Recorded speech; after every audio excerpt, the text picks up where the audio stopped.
यहाँ पर जैसे ही इसने बोला कि find the triplets of Pythagoras, है ना, पिथागोरस के आदादे सलासा, उसको बोलते हैं आदादे सलासा। तो आपने क्या करना है, इसमें जो दिए वाले तीन आदाद है अब तरीके से लिखना है आपको। तो दिए वाले तीन आदाद में से सबसे बड़ा नंबर कौन सा है देखना। तो जैसे आप सॉल्यूशन बोलेंगे सबसे बड़े का स्क्वायर करना, नंबर एक डाल के छोड़ देना, ठीक है। और बचे वाले बाकी दो का स्क्वायर अलग से करके उनका मजमुआ लेना, उनका सम लेना। तो बाकी दो का स्क्वायर लेना है, मगर हाँ सबका याद रखिए। तो 3 की दूसरी कितनी होती है जमा के लिए, 4 की दूसरी 16 और 9 मिलाए तो 25। देखना उतना चाहे क्या, नंबर 1 में जितना आया था नंबर 2 में उतना ही आया है, दोनों का एडिशन उतना ही है। बड़े की दूसरी दोनों छोटों के मुरब्बों के मजमुए के बराबर है क्या, है ना। तो अगर ऐसा होता होगा तो ये पिथागोरस के आदादे सलासा है। यहाँ लिखना फ्रॉम 1 and 2, 1 और 2 की बिना पर क्या बोल सकते हैं आप, 5 square is equal to 3 square plus 4 square. अकेला 5 की दूसरी दोनों छोटों के मुरब्बों के बराबर, इसलिए ये नंबर जो है 3, 5 और 4 पिथागोरस के आदादे सलासा है। These are the triplets of Pythagoras, ऐसा लिख देना, पिथागोरस के आदादे सलासा है। समझे, लिख लीजिए। तो ये तीनों नंबर दिए वाले में 12 बड़ा है, 12 की दूसरी करेंगे, 12 की दूसरी 144, नंबर 1 डाल के छोड़ देंगे। सब लोग ये करने आता, बड़ा आसान सा मसला है, कोई बहुत मुश्किल नहीं है। रिमेनिंग 2 कौन है, 4 और 9। तो 4 स्क्वायर प्लस 9 स्क्वायर अलग से करना नीचे के लिए। जब भी कायमतुज़ ज़ाविया मुसल्लस है कि नहीं है, राइट एंगल ट्रायंगल है कि नहीं है, ऐसे क्वेश्चन आता, आदादे सलासा है कि नहीं है ना, ट्रिपलेट्स है कि नहीं है, ऐसा बोलेगा। इसको क्या बोलते हैं, इसको ट्रिपलेट्स, या राइट एंगल ट्रायंगल है कि नहीं है। 2 सवाल में यही काम करना है। पिथागोरस के आदादे सलासा ट्रिपलेट्स है कि नहीं है पूछा तो भी ऐसी करना है, और ट्रायंगल राइट एंगल है नहीं है बोले तो भी यही काम करना है। 2 तरीके से ये क्वेश्चन पूछा जा सकता है, ये बोलना चाह रहा हूँ, ठीक है। तो 4 छोटों का स्क्वायर समझ 16 प्लस 81, दोनों का एडिशन कितना होगा 90। 1 और 2 की बिना पर दोनों उतना चाहे क्या, बराबर आया क्या, है ना। तो आप लिख सकते हैं फ्रॉम 1 and 2, 1 और 2 की बिना पर क्या लिखेंगे, 12 की दूसरी मसावी नहीं है,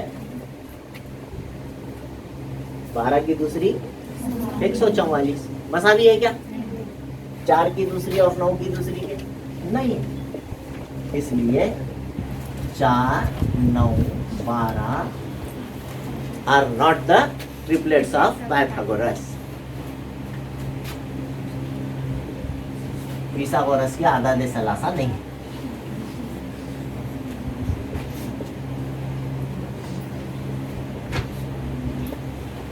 ठीक है।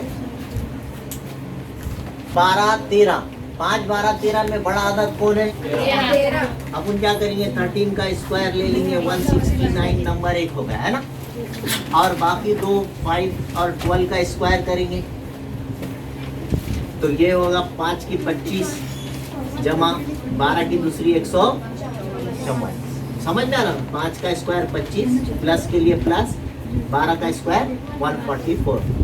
अब ये दोनों का एडिशन करें तो 169 आया, नंबर 2 उतना चाहे क्या, दोनों बराबर आ गए। तो लिखना है यहाँ पे 1 और 2 की बिना पर फ्रॉम 1 and 2, 1 और 2 की बिना, क्या 1 और 2 की बिना पर, फिर 13 का दूसरी मसावी है 5 स्क्वायर और 12 स्क्वायर के, यानी अकेला ये दोनों के बराबर है ना।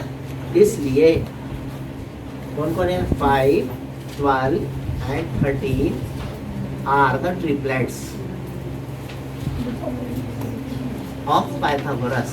पूरा सेंटेंस लिखे आप, फिसागोरस के आदादे सलासा हैं। अब ये दूसरी बात हो गई 24, 70, 74।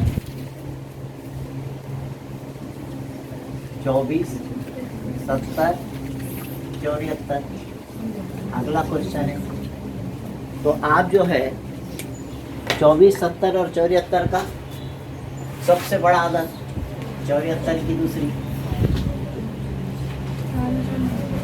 अब आपको आना जरूरी नहीं है, याद भी नहीं हुआ, तो आप सीधा 74 को 74 से जरब दें। कितना तारीख 54, 76 है ना। दोनों का मल्टीप्लिकेशन करें, करके बताऊंगा ना तो तो ये 54, 76 आएगा नंबर 1।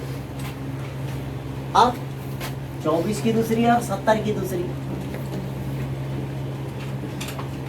अगर आपको ऊपर ये सामने लिखने में कोई डिफिकल्टी जा रही तो आप नीचे भी लिख सकते हैं। 70 की दूसरी, 7 की दूसरी 49, 10 की दूसरी 20। 7 की कितनी आ गई 10 की, और 24 की 500 है ना। 24 की दूसरी कितनी होती, दोनों का एडिशन करो कितना आएगा 5400। दोनों उतना ही आएगा, तो इसलिए from 1 and 2 we can say that 74 square is equal to 70 square plus 24 square। अकेला बड़ा अदद दोनों छोटों के मुरब्बों के मजमुए के बराबर है ना, इसलिए 24, 70 और 74 आदादे सलासा है। ठीक है, इस तरह से करना। अगर अभी तक आपने मेरे चैनल को सब्सक्राइब नहीं किया है तो please like, share and subscribe my channel. Thank you.